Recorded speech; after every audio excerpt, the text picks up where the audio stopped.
ہم چاہتے تھے اس خطے میں پیسہ آئے گا، کاروبار آئیں گے، سڑکیں آئیں گی، روزگار آئیں گے اور چیزیں ٹھیک ہوں گی، وہ بھی چیزیں جو ہے وہ نہ ہو سکیں۔ ہم دیکھتے ہیں کہ ہیومن رائٹس کے مسئلے بھی ہیں، انسرجنسی بھی بڑھ رہی ہے، ڈی ایسکلیشن نام نہیں لے رہی، سیپریٹسٹ موومنٹس جو ہیں وہ بھی بڑھ رہی ہیں،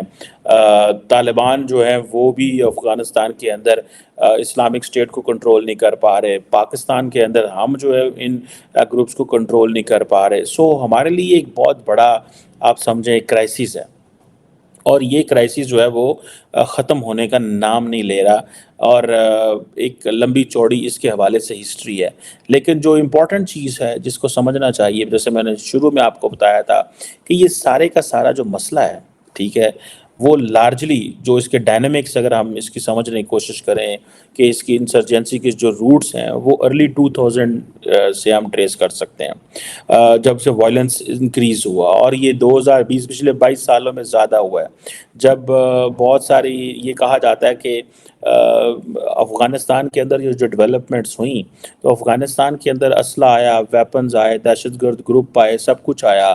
تو پاکستان ساتھ ہی انگیج ہو گیا۔ اب پاکستان کا موقف اس میں یہ ہے کہ بھارت بھی پاکستان کو انگیج کر رہے ہیں، جس طرح پاکستان نے کشمیر کے اندر انڈیا کو انگیج کیے رکھا ماضی کے اندر۔ India consider this is the best time to engage Pakistan, تو آپ پاکستان کو انگیج رکھیں۔ سو پاکستان کی جو کاؤنٹر انسرجنسی ایفرٹس ہیں، وہ کوئی بہت زیادہ بلوچ آرگنائزیشنز کو، ملیٹنٹس کو جو ہے وہ نہیں کر سکی۔ میں بہت سارے بلوچیوں کو ملا بھی ہوں، بلوچستان گیا بھی ہوں، وہ یہ بات کرتے ہیں کہ وہ یہ کہتے ہیں، جو کہ ویسے سمجھنے والی بات ہے، وہ کہتے ہیں کہ جو بلوچستان کے اندر لوگ ہیں، سارے نہیں لیکن ایک بڑا طبقہ جو ہے، وہ یہ سمجھتے ہیں کہ یہ بات ان کے سینٹیمنٹس میں چلی گئی ہے، ان کو اس چیز کا دکھ ہے، ان کو تکلیف ہے، وہ سمجھتے ہیں کہ یہ جو ہے نا پاکستان، یہ ہمیں وہ رائٹس نہیں دیتا، وہ حقوق نہیں دیتا، اور پھر اس کے بعد آپ کو پتہ ہے کہ بلوچ مسنگ پرسن کا ایشو بھی بن گیا، وہ اپنی جگہ پہ موجود ہے، اور ایک جسے کہتے ہیں نا ایک کرائسس ہی کرائسس ہے، کیوس ہی کیوس ہے، اور وہ ختم ہونے کا نام نہیں لے رہا۔ اب یہ ارلی 2000 سے اس لیے ہوا کہ آفٹر 9/11 ہم نے دیکھا معاملات خراب ہوئے، اور پھر اس کے بعد پاکستان کے اندر پشاور میں آپ کو یاد ہے کہ جو 2014 میں ایک اسکول کے اوپر میسیکر ہوا، تحریک طالبان بھی انوالو ہے، پاکستان ایک نیشنل ایکشن پلان لے کے آیا لیکن کچھ نہیں ہو سکا۔ پاکستان کی نے چائنا کو سپورٹ کرنے کے لیے، چائنیز انجینئرز کو سپورٹ کرنے کے لیے، ان کو پروٹیکٹ کرنے کے لیے 2 سیکیورٹی ڈویژنز ریز کی، وہ نہیں پروٹیکٹ کر سکے، کیونکہ یہ بہت ساری جو بلوچ سیپریٹسٹ ہیں، انہوں نے ڈفرینٹ انسرجنسی کی موومنٹ چلائی ہوئی ہیں اسٹارٹنگ فرام 1948، ٹھیک ہے جی، اور یہ ختم نہیں ہو رہی۔ 2018 میں تو یہ بریس الائنس بنا جس کا میں نے آپ کو نام لیا، اور یہ دیکھیں بلوچ لبریشن فرنٹ ہے، بلوچ ریپبلکن گارڈ ہے، بلوچ ریپبلکن آرمی ہے، یہ جو دین سندھو دیشک ریولوشنری آرمی ہے، بہت سارے ایسے گروپ ہیں جو وہاں پہ آپریٹ کر رہے ہیں، جو سمجھتے ہیں کہ پاکستان کا جو چائنا پاکستان اکنامک کوریڈور ہے وہ بھی کامیاب نہیں ہونے دینا، چائنیز کو بھی نکالنا ہے، پنجابی سیٹلرز کو بھی نکالنا ہے، چائنیز انفراسٹرکچر پہ بھی حملے کرنے ہیں، سویلینز پہ بھی حملے کرنے ہیں، تاکہ ماحول ایسا رہے کہ بلوچستان میں کوئی بندہ انویسٹمنٹ کرنے نہ آئے۔ پاکستان کی خواہش یہ تھی کہ یہ جو گوادر ہے یہ بحال ہو، اس میں حالات بہتر ہوں، کاروبار ہو سکے،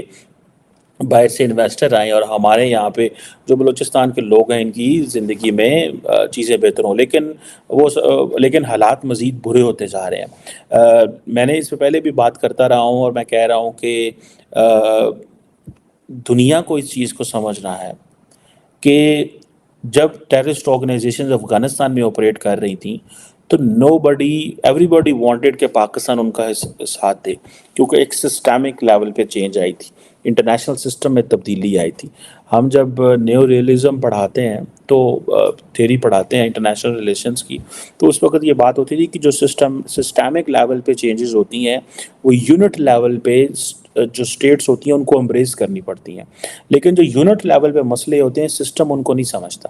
ٹھیک ہے۔ سو یہ جو چیز ہے نا کہ ہمارے ہی جو مسئلہ ہے اس کو کوئی ملک نہیں سمجھ رہا، لیکن جب دنیا کا مسئلہ بنا تھا دہشت گردی، تو ہر ملک پاکستان سے ایکسپیکٹ کرتا تھا کہ وہ پاکستان کا ساتھ دے، ورنہ آپ کو یاد ہوگا کہ امریکی جو ایک اسسٹنٹ سیکرٹری آف اسٹیٹ تھے اس وقت رچرڈ آرمٹیج، انہوں نے کہا we will send Pakistan to the stone age, ہم ان کو اسٹون ایج میں بھیج دیں گے اگر انہوں نے ہمارا ساتھ نہ دیا. مطلب یہ کہ آپ کو بھی افغانستان بنا دیں گے، اس طرح کی چیزیں جو ہے.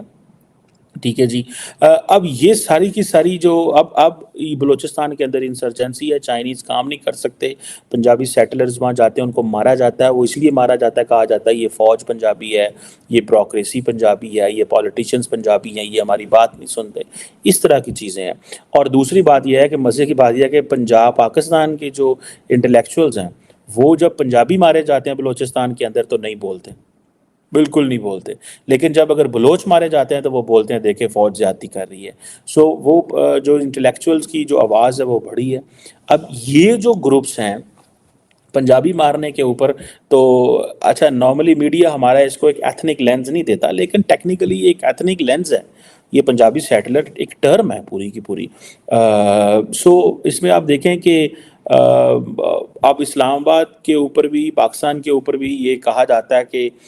پاکستان کی جو فوج ہے یا جو حکومت ہے وہ شاید بلوچ انڈیویجولز کو ٹارگٹ کرتی ہے، بہت سارے مسنگ پرسن ہیں. اس حوالے سے ہم نے بہت ساری رپورٹس بھی دیکھی ہیں. لیکن میں ذاتی طور پہ سمجھتا ہوں کہ یہ بہت سارے ایسے مسنگ پرسن ہیں جو ٹیررسٹ آرگنائزیشن کا، BLA کا، BLF کا حصہ بن چکے ہوئے ہیں، اور یہ ایران میں موجود ہیں یا باقی کہیں بھاگے ہوئے ہیں، پہاڑوں میں چلے گئے ہیں. وہ حکومت پاکستان کو کہتے ہیں جی ٹھیک ہے یہ لسٹ موجود ہے آپ کی اور اس کے اوپر کام کریں، یہ لسٹ ہے جی آپ کی جی مسنگ پرسن. لیکن اگر آپ کو یاد ہوگا کہ جب پاکستان نے ایران پہ حملہ کیا 2-3 ماہ پہلے، جب ایک سرجیکل سٹرائک کی، تو وہاں پہ جو لوگ مارے گئے تھے وہ انہی BLA کے لوگ تھے، بلوچ لبریشن آرمی کے لوگ تھے. اور پاکستان نے بڑی پن پوائنٹ سٹرائک ماری جس کو ایرانیوں نے کہا